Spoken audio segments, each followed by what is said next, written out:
Welcome on in, golf fans. It's your boy Gsluke here with our course breakdown for this week's Wells Fargo Championship. Gonna go through the Quail Hollow Club, everything you need to know about this venue, including some course details, a little hole-by-hole breakdown, my key stats and modeling for this week, as well as a few other golf courses around the PGA Tour that you can use for some comps. There's a lot to get into here, a lot to break down. Let's start it off with some of our course details around this major championship type of venue. Quail Hollow is truly a big hitters golf course. It is over 7,500 yards and a par 71, but on top of that, it has a lot more difficulty than what you saw at some of the other courses that we've played with some length. So, I'm thinking of courses like the Houston Open, right? Last week at the Byron Nelson, also Mexico Open, all were tracks that were in this similar type of distance, some of them par 71, some par 72s, but they weren't nearly as difficult as what we're going to get this week. And part of that is the tree-lined aspect of this North Carolina golf course. You've got a lot of tall pines down pretty much every single fairway, real dense wooded areas that make it difficult to just spray it across the board. So you do need power, right, at this kind of golf course, but you have to be accurate off the tee. The greens are also extremely difficult themselves with plenty of slope, runoff areas, which will make you miss more greens than you'd expect. And that is why it is capable of hosting a PGA Championship. President's Cup, like we saw there in 2022, it's because of all the extra difficulty.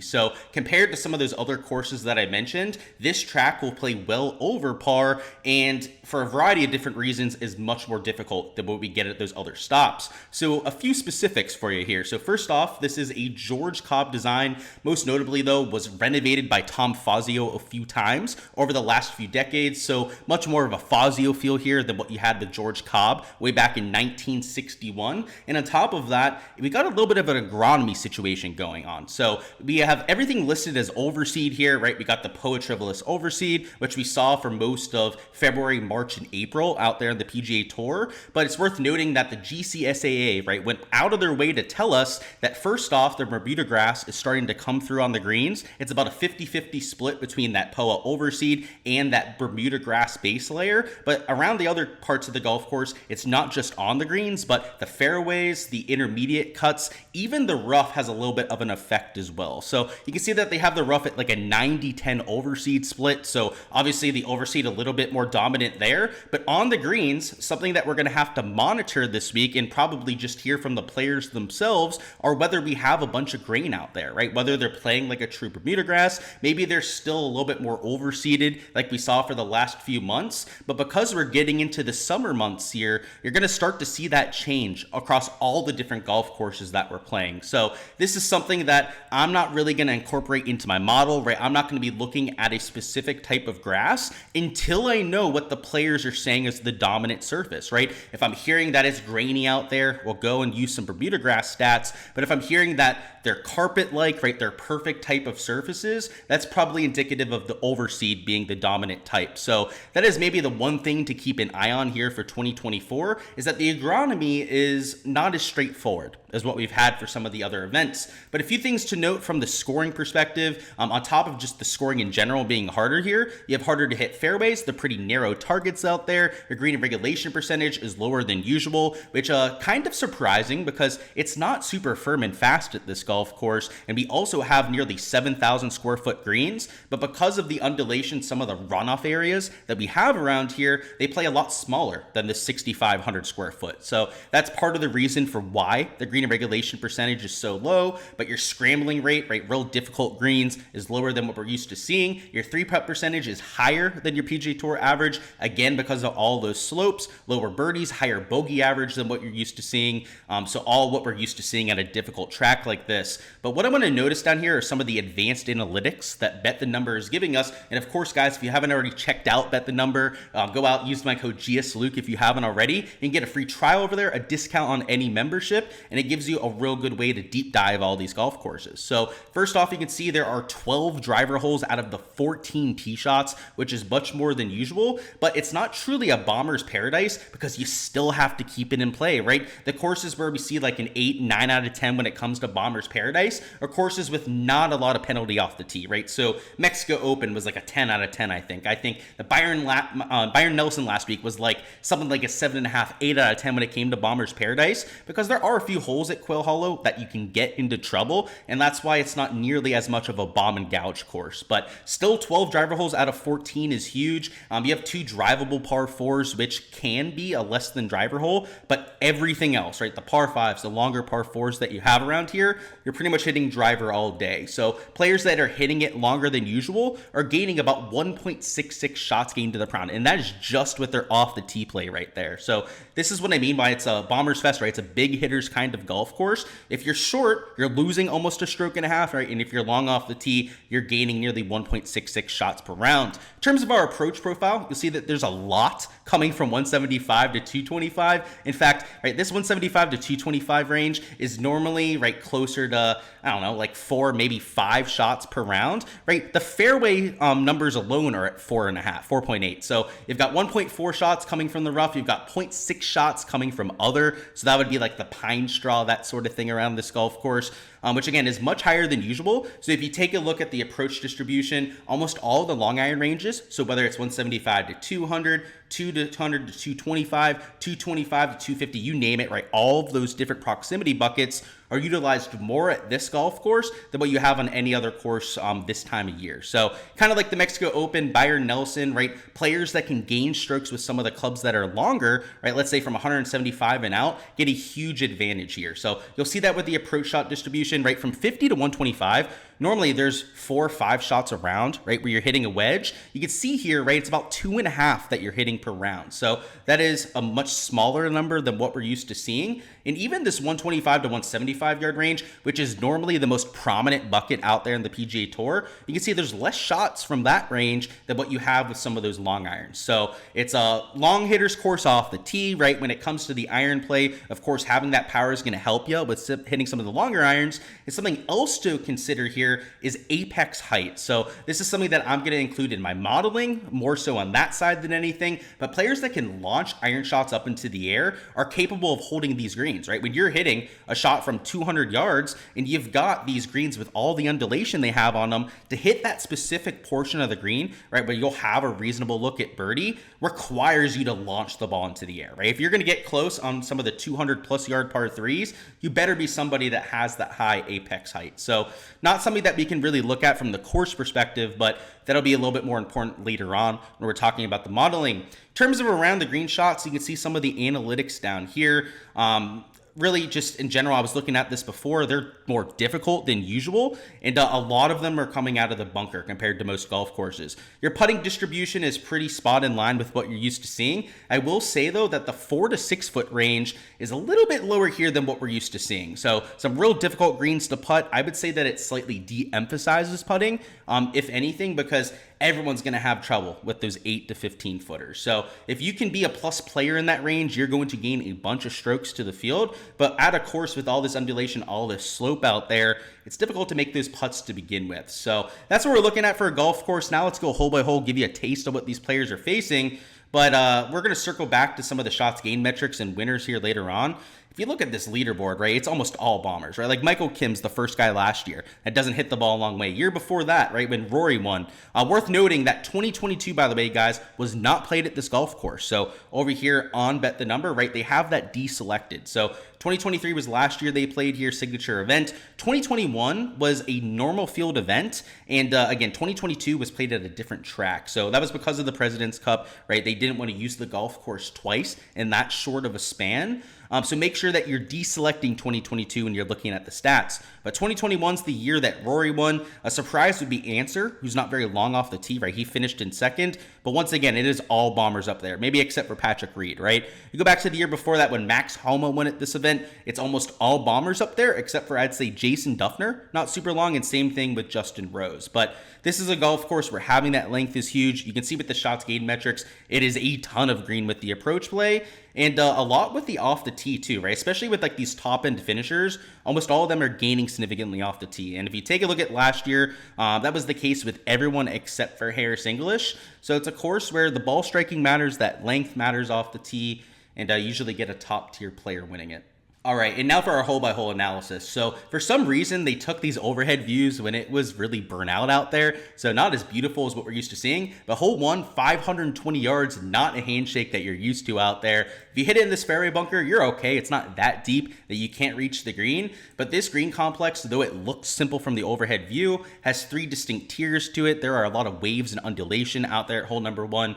And if you miss this green, it is a very difficult up and down. And considering it's a 520-yard hole, a lot of people are going to miss number 1 green.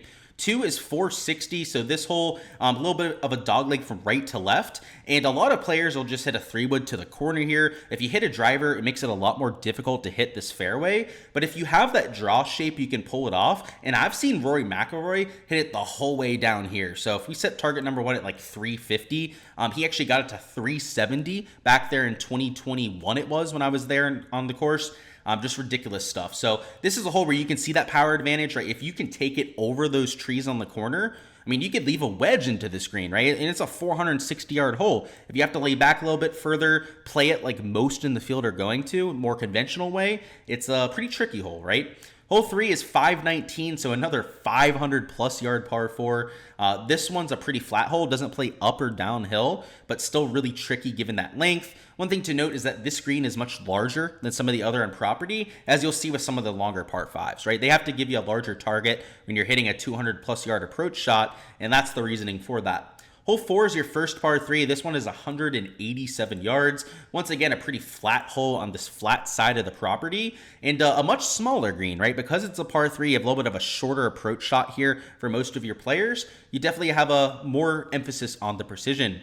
Hole 5 plays severely uphill, so this is your first taste of a little bit of, I'd say, elevation change. Now, it's not too great, right? It's only like a 2-yard difference, actually. So maybe in person, it feels like more of a hill because you're walking way up there, but still mid-length par 4. You have to fit your tee shot in between a few bunkers here, and you're going to get a real taste for how difficult it gets next hole. So next hole is probably the hardest hole that I've ever played in my life. It is 250 yards, 249 from the tips. If you hit it back there and you're somebody like me, that is a 3-wood. So even some of your players that are shorter on the PGA Tour sometimes have to hit a hybrid, maybe even a 5-wood, 7-wood off the tee here.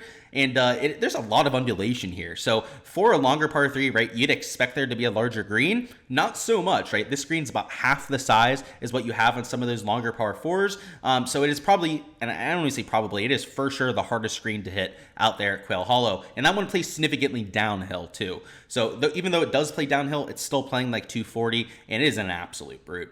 Hole 7 is 552. This is a reachable par 5, but this tee shot gets a lot more players into trouble than you'd expect. So if you miss way over here to the right, there's actually out of bounds on this side of the creek, and anything in this water to the right completely derails your hole. And it's not just the water on your tee shot here. I mean, if you hit it in the fairway bunkers, it's almost a for sure layup, and you have water short of the green over here. So if you execute a tee shot, right, you get it out there a good ways, and you're able to hit the fairway, easy birdie hole, right? You're going to have like 200 yards into the green. It's going to be reachable by everyone if you hit a good tee shot.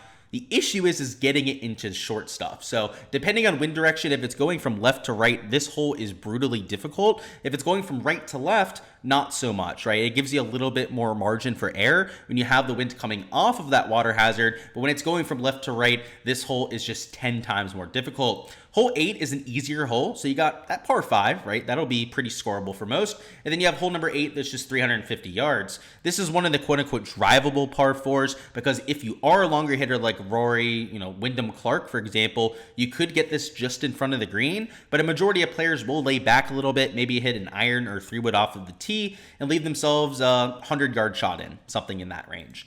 Hole 9 is 499, so you get a tough par 4 to finish your first 9, and this does play slightly uphill, so that adds a little bit more length to this hole, and once again, in person, these elevation changes seem a lot larger than what you're getting here on the Pro Visualizer, so I'm not sure if they're correct. Frankly, as somebody who's walked this course, played this golf course before, it's more like a 5 to 10 yard difference, I would think. But as somebody from South Florida that doesn't see hills very often, maybe I'm just over exaggerating. Hole 10 is 601 yards. This hole plays severely downhill. In fact, you can see this plays almost 10 yards downhill, which is how I don't understand that those other holes are only like a 2-yard difference. This 10-yard difference actually makes a lot of sense. So it is long. You are getting a little bit extra yardage right out there with the elevation change, but it's still hard to reach into, right, as any 600-yard par 5 is going to be. And it's also dead straight, which a lot of times, right, dog legs, seemingly are the harder holes out there in tour, but when you have a long par 5 that is as straight as what you have right here, it is much more difficult to keep it in the short stuff than you'd expect. Hole 11 is 470, so longer par 4, a little bit of a dog leg from right to left, but I would say pretty straightforward unless you hit it in one of those bunkers, right? It's just a long iron in, pretty large green complex, as you can see over there. Hole 12 is a mid-length par 4, also a pretty large green, so a lot of the difficulty here depends on the pin location, but definitely one of the easier greens, I would say, on the site. 13 is 210, so longer par 3. You do get a large green complex here, which is kind of nice compared to some of the front 9 par 3s, but still over 200-yard approach shot. 14 is 344. This one is drivable, especially if they move up the tee box. And they'll do that for sure at hole 14 at some point. The one on the front 9, that's like 350. They usually don't move up the tee box there, but you will see that at 14 for at least 1, maybe even 2 out of the 4 rounds. If so, it brings the water into play on the left. If you hit in this bunker to the right, it's like that 50, 60-yard bunker shot, which is extremely difficult. And the only player that I've seen pull that off is, I believe, Jordan Spieth, who did it at the President's Cup. So every time I've come here to this event, I usually camp up on this hill to the right. You can camp up near these trees. Actually, over here to the right is the better spot that they let you hang out to watch. So I'll just sit there, camp out for like 3-4 hours, and just watch the guys take on a drivable par 4, right? Over the weekend, when it's only playing 300 yards, you're going to see guys that eagle this hole, a shit ton of birdies, and even a double or 2 because of the water on the left. 15 is 583, so a long par 5, but is reachable if you're somebody that's long off the tee. And it plays slightly uphill for your second shot. You can see here it's only like 4 yards on this site, but it feels like a lot more than 4 yards uphill. 16 is the start of the Green Mile. This is a very difficult closing stretch. First up, you got a 511-yard par 4 with water surrounding the green. So as you can imagine, that one's a whole lot of fun. 17 is a 224-yard par 3 with water surrounding it. So just like last hole, as you can tell, that one is a whole lot of fun too. And then 18 is another 500-yard par 4 with a little creek running down the left, which does gobble up a lot of golf balls. And this stuff to the right, these trees, this bunker, are absolutely devilish. If you miss over here to the right side, it brings the creek even more in play over there to the left. Whereas if you take on the creek off the tee, right, hit it to the left side of this fairway, it takes the creek out of play for your second shot, right? Especially if you're going to like a front left pin location, right? You want to be playing over the hazard, right, not towards it, like over here to the right side. And because a lot of people end up in this fairway bunker, if you hit it fat to that left-hand pin location, right, the water's just asking to come into play. So it's a really good finishing hole. When Rory McIlroy won and I was at the golf tournament, he actually hit it almost into the creek on the left. Ended up taking a penalty drop even though he wasn't in the water, because everything here on the left is a horrible lie. It's like a foot long rough over there on the left side. And yeah, it's that kind of a hole, right? If you don't hit the short stuff here at 18, you're asking for a bogey, if not someone like a double or a triple out there on the scorecard. Now that we've seen the golf course, let's go through some of my modeling and what I'm doing to find my top plays of the week. So first off, we're going to start with ball speed, which I think is probably the most important metric here. You've seen such a huge bias on that driving distance, that it's a good place to start with your analysis. So these sort of players are the ones that can hit it a long way, right? Get it out of that deep rough if you end up getting into it. So you've got Wyndham Clark, Rory up there, of course, both champions at this event. So no duh, right, that I want to look at this category, but guys like Gary Woodland hit it a long way. Jake Knapp, Cam Young, Tony Finau, Xander Schauffele are all players that are going to get a huge advantage when it comes to that category. Next stat I want to look at is one that Bet the Number has as one of the most important stats this week, is this 175 to 250 range, right? So that would be some of your longer irons, who on average is better with the longer you get from the golf hole. So first off, you got Hideki up there, Hovland, believe it or not, Wesley Bryan popping in that category. category. A few other guys that rank highly here, you've got Tom Hoge, Patrick Cantlay, Corey Connors, that are all solid with the long irons, are all going to get a significant boost as well. And if you're somebody that's both good with the long irons and long off the tee, well, that's going to be a huge sweet spot for players, right? So Patrick Cantlay, right, checks both boxes. Jake Knapp is a player that checks both boxes as well. While this course isn't really that similar to what we had at the Mexico Open, right, it's another long course with a lot of long irons, so not a surprise that he'd check a few boxes here. Now, the reason why I think Jake Knapp is maybe not the best play for this specific event is that you do have a lot of tight driving corridors, right? So there are some nuances from the Wells Fargo Byron Nelson last week compared to what we have here, but still not a surprise that he'd at least checked these two specific boxes, right? There's going to be a lot more than that than what we're looking at, but yeah, that's just going to give you an idea of the ball striking perspective, what we're looking for. Next thing I'm going to look at is just your regular old shots gained approach. And while the long iron stuff can be important, right, you're still going to have to hit some mid to short iron. So it's not like you can completely ignore a player's regular shots gained profile. So a few guys that maybe didn't show up before, like Shane Lowry, just in general, really hitting his irons well. Ludwig Aberg, right, he's not horrible with the longer irons, but you can see much better with his regular shots gained approach. Same thing with Billy Z, Cam Young, all players that have just been a little bit better with their regular shots gained approach. And considering that guys like Cam Young, Zalatoris, Aberg, Finau especially, even Shane Lowry, right, playing really well off the tee this year, all of those guys are stripers off the tee, makes them really intriguing targets this week. So if you want to look at regular shots gained off the tee, I think that's totally fine as well. Obviously, a lot of the ball speed stuff is going to be baked in to what we have over here on this side. But like a Chris Kirk, for example, right? It's not like I don't think he can't play well this week. It's that his ball speed isn't really there. So with how I'm looking at off the tee stats, I really want to look at that ball speed. If I'm looking at approach stats, I really want to look at some of the longer irons, but that doesn't mean you can completely ignore, right, shots gained off the tee or approach, because kind of like we were looking at with the Chris Kirk here, hitting all those fairways, right, and he hasn't been that short this year, matters, right? Same thing with the Shane Lowry, for example, right? We scroll down here, we find Shane Lowry, who's gaining about 0.26 shots gained per round. Sure, he's maybe not the longest player, but him hitting about 80% of fairways this year, that's been his driving accuracy, does at least help you out a little bit at this course. So those are a few of the stats I'd be looking at. You know, approach play, off the tee play, always important at a difficult track like this. But I think looking at some of the longer players is a good way to get different this week. Also, green regulation percentage, another good way to look at some of your top tier iron players. A few people that are popping here that maybe weren't popping in your regular shots gained approach would be Kevin Tway, right? Alex Noren showing up there, even Billy Horschel, who I didn't think he was in this field. I thought he was over there in the alternate field event, but I guess take that with a grain of salt right there. And then if we look at left rough percentage, so this is a stat that I wasn't looking at before, but Bet the Number, their team of analysts, is pointing it out, and I trust them full-heartedly with a lot of what they're doing out here. If you take a look at some of the champions, like, you know, Max Homa hits a fade, right? Wyndham Clark for sure hits a fade, right? He won here last year. Rory can draw it from time to time, but it's not really his strong suit. And if you look at guys that have struggled here, Pendrith went 0 for 4 in the President's Cup. Same thing with guys like Corey Connors.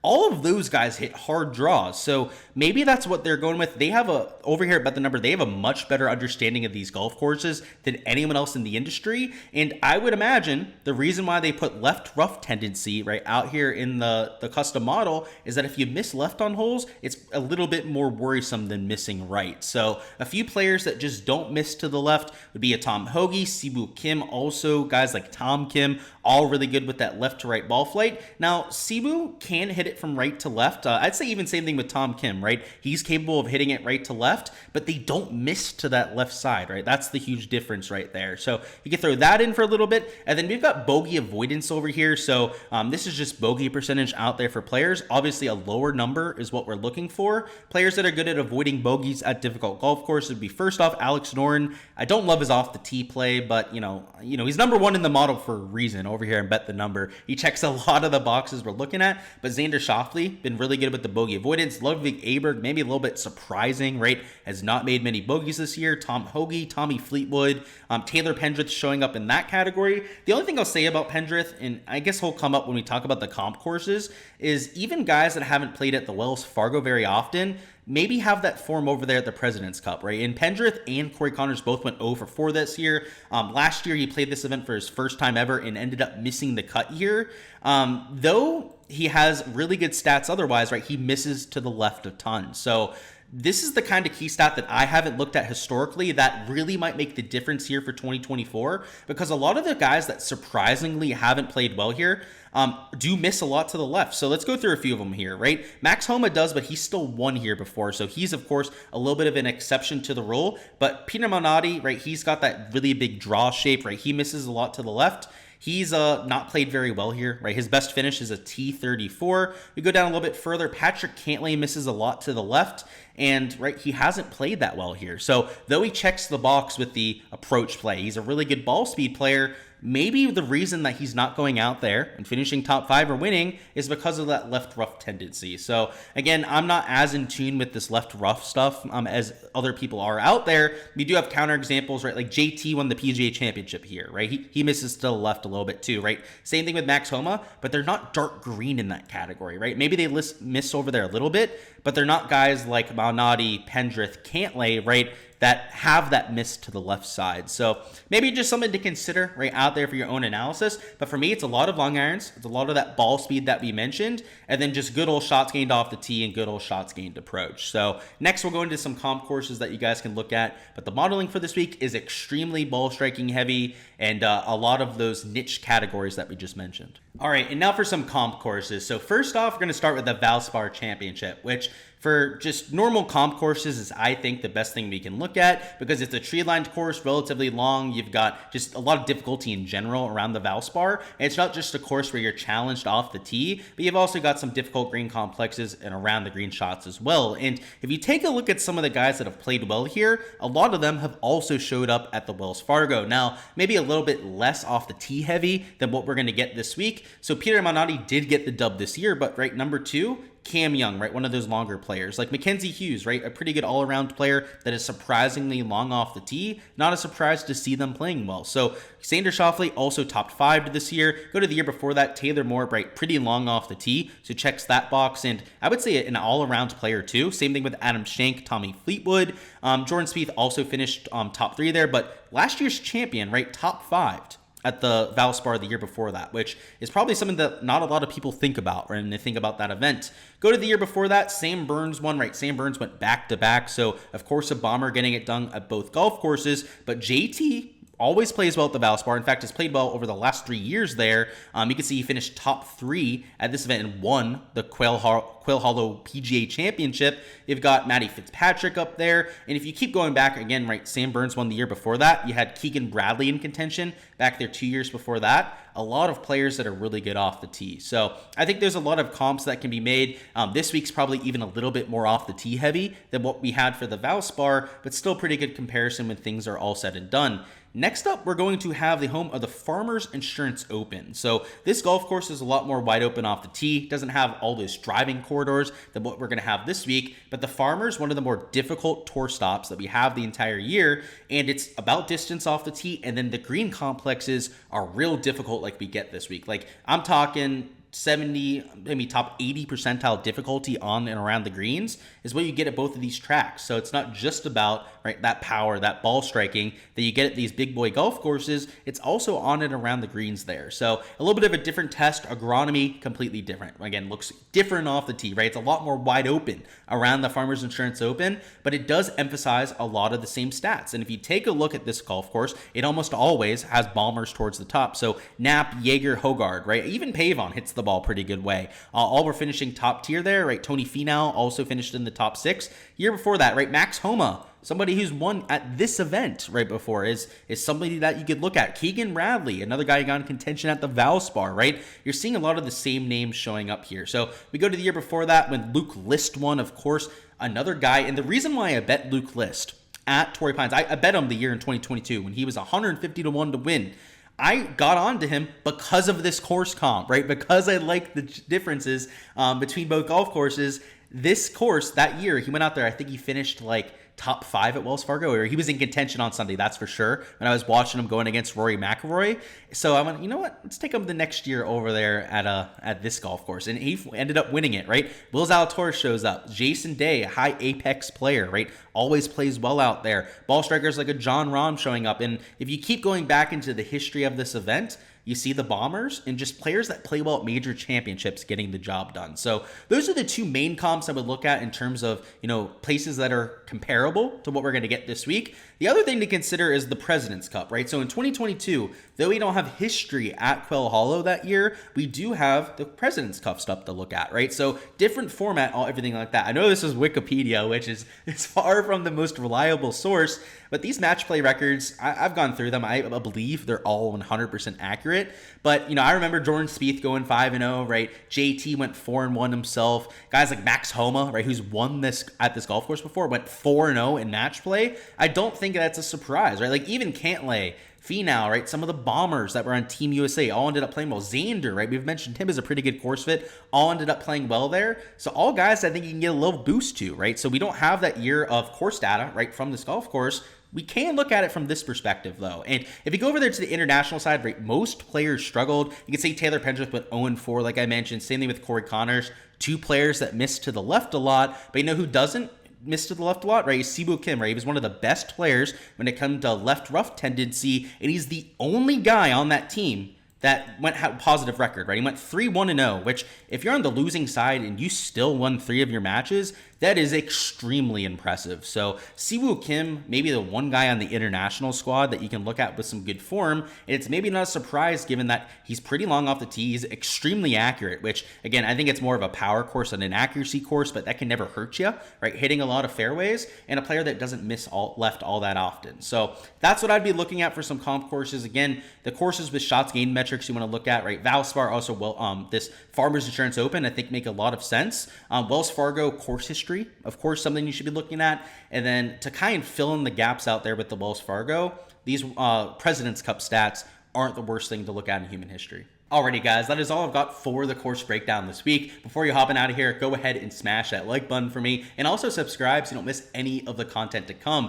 We're going to have a DFS and betting preview drop in a little bit later on this evening. Our Wednesday live stream, 7 p.m. out there on Wednesday to ask any of your questions. We'll touch on the weather there, ownership out there for GPPs, any of your questions down there in live chat, and get ready to rock and roll for DFS and props. So looking forward to this week. Should be a good one with all the signature players out there. Only one missing is Scotty Scheffler, which of course, right, we'd like world number 1 out there, but it is going to make our life as an outright better a little bit better this week, right? You don't have to have just Scotty winning every single week. Now it opens up the betting board a little bit more than usual. So I'm looking forward to that this week. Also the DFS angle, which is always going to be extremely riveting. So first off, stay tuned to all that content to come, and I appreciate your support on the channel. If you guys want a chance to earn a free month on my Patreon page, as we typically do here, you're going to go out there and earn that if you get the correct winning score. So down there in the comments, if you want to enter, go ahead, give me your best guess for the winner. I'm going to take 16 under par, and once the score is taken once, that is taken off the board. So 16 under, if that ends up being the winning score, I'll be a happy man. No one's going to be able to guess that, but hey, I still want to open up the free giveaway out there to you guys.